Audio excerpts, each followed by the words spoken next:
There are certain moments in history that, well, they just feel different. Moments when you can almost feel the future knocking at the door. The source material we're exploring today makes the case that we are living in one of those moments. We're going to examine a fascinating claim, that ancient prophecies written thousands of years ago aren't just history. They're unfolding right now, in our time, in the year 2025. Our source opens with this really bold statement. The idea is that the headlines we read, the technology we use every single day, these aren't just random events. They're part of a script that was written a long, long time ago. The core concept is that the world is moving along a prophetic timeline, and we're about to look at the evidence. So let's dive right in. The central idea we're examining is that the Bible shouldn't be seen just as an ancient religious text, but as a kind of prophetic roadmap for our time. According to the source, there were specific signs foretold to mark a really unique period in history, what the text refers to as the last days. The argument is that in 2025, these signs aren't some abstract prediction anymore. No, they're tangible things, observable realities we can see all around us. So let's walk through 5 of these specific signs, just as they're detailed in our source. Okay, this first sign has to do with knowledge and technology. It's a prophecy that for centuries must have sounded really puzzling. But our source claims that now, today, it makes perfect and almost unsettling sense. Now, what's really fascinating is the context here. This was written down by the prophet Daniel about 2,500 years ago. Just try to put yourself in that time, right? The world moved at the speed of a horse, maybe a sailboat. The idea of people running to and fro all over the globe was simply unimaginable. And knowledge? It grew at a snail's pace, passed down slowly from one generation to the next. It was a completely different world. And now, fast forward to 2025, that running to and fro is just global air travel. But it's that second part of the prophecy, knowledge shall increase, that our source really zeroes in on. We see it with artificial intelligence, which is evolving faster than its own creators can fully grasp. And think about this. In just one long lifetime, we went from the Wright brothers' first rickety flight to landing robotic rovers on Mars. The sheer amount of data we create now is just staggering. The source asks, how is this possible? And it argues this isn't normal progress. It's a specific prophesied acceleration. So here's the crucial insight according to the source. It's not just that we know more things, it's the rate of that increase. The growth is exponential. Daniel's prophecy, when you look at the original language, actually implies a bursting forth, an explosion of knowledge. The argument is that this isn't just humanity getting smarter over time. It's the specific, supercharged acceleration that was foretold for this exact era. All right, so from technology, let's shift gears and talk about geopolitics for our second sign, and you'll start to see how the source connects these different threads. This prophecy comes from the Gospel of Matthew. Now, a skeptic might immediately say, hang on, there have always been wars. And you know what? The source material completely agrees. The claim isn't that the simple existence of war is the sign. When you look at our world in 2025, these rumors of wars feel very, very real. The source points to the Middle East, which is basically a powder keg. It points to the ongoing instability in Europe, the precarious situation in Asia, and of course, the unique position of Israel, facing hostility from multiple directions. But again, the argument is that these are not just a collection of isolated conflicts. The crucial point, the source argues, is what's happening just beneath the surface of these headlines. It's not random conflict. It's the formation of very specific alliances that were predicted thousands of years ago. And this is where the source makes a really specific connection. The book of Ezekiel, written well over 2,500 years ago, describes a final days coalition that comes against Israel. Many scholars identify the leading nations in that coalition as modern-day Russia, Iran, and Turkey. Now, for almost all of recorded history, that alliance would have been completely unthinkable. These nations were bitter rivals, often outright enemies. And yet, in 2025, we see that this exact coalition has formed, bound together by strategic interests.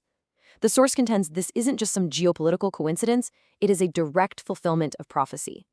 For the third sign, we're going to zoom in from the global stage to a single city, but it's a city that the source claims is the prophetic center of the entire world. Jerusalem. This prophecy from Zechariah uses such a powerful metaphor, a burdensome stone. Think about a heavy, awkward rock that's almost impossible to lift and dangerous to even try. The prophecy says that Jerusalem will become exactly that for the whole world. Now, just think about this logically for a second. Jerusalem is a relatively small city. It doesn't have major natural resources. By any normal standard, it should be a regional issue at best. And yet, here we are in 2025, and it dominates global politics. The source points out that the UN consistently passes more resolutions about Israel than every other nation on Earth combined. The question of who controls Jerusalem is a constant flashpoint in international diplomacy. Tiny events there can spark global crises. Why? Why does this one city command so much attention and cause so much trouble? The core argument for this sign is pretty straightforward. The city's outsized importance makes absolutely no sense by worldly standards. But the source claims it aligns perfectly with Zechariah's prophecy. It has become the burdensome stone for all nations. All right, the fourth sign. This one connects that explosion of knowledge we talked about at the beginning directly to another ancient prophecy, this time about a system of total global economic control.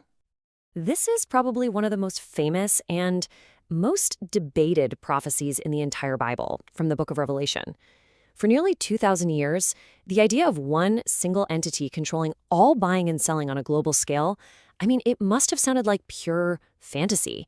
How could you possibly implement a system like that? But in 2025, the source claims we can see the step-by-step construction of this very system. First, there was the move toward cashless societies, which got us all used to digital-only money. Then came biometric ID, using your face, your fingerprint as your password. And now we're seeing the active rollout of central bank digital currencies, or CBDCs, which could give governments a level of control over every transaction that's just unprecedented. You put those pieces together and you have the exact framework described in Revelation. And this is a really, really important clarification the source makes. The argument is not that a CBDC or a biometric ID is the prophesied mark. No. The point is that for the first time in all of human history, the technology required to implement such a system of total global economic control actually exists. What was technologically impossible for millennia is now on the table. This brings us to the fifth and final sign. And the source presents this one as the most critical, maybe the most insidious of all, because it doesn't deal with technology or politics. It deals with belief itself. When Jesus' disciples asked him flat out, "What will be the signs of the end?" this was his very first warning. Beware of deception. He didn't lead with wars or famines or earthquakes. He led with the danger of a great spiritual delusion, one that would mislead a great many people. The source material points to several modern examples of this. It mentions churches that it claims are setting aside core beliefs to be more culturally acceptable. It talks about online influencers who get millions of followers with messages that sound spiritual, but are described as hollowed out, feel-good versions of the real thing. The source even points to the use of that same AI we talked about to generate synthetic spiritual content, creating a kind of counterfeit faith that can feel incredibly real. And here's the crucial point. The sophistication of it all. This isn't presented as some obvious evil that's easy to spot and reject. No, it's described as something that looks and sounds so close to the truth that it becomes incredibly difficult to tell the difference. The prophecy even says the deception would be so subtle, so convincing, that it could mislead even the most committed followers. This is presented as the primary and most dangerous sign of the times. So, after laying out these 5 signs, the knowledge explosion, the specific pattern of war, Jerusalem's global focus, the infrastructure for control, and this sophisticated deception, we have to ask the inevitable question. What's the takeaway? Is the message here just one of fear and doom and gloom? According to the source, the answer is a firm no.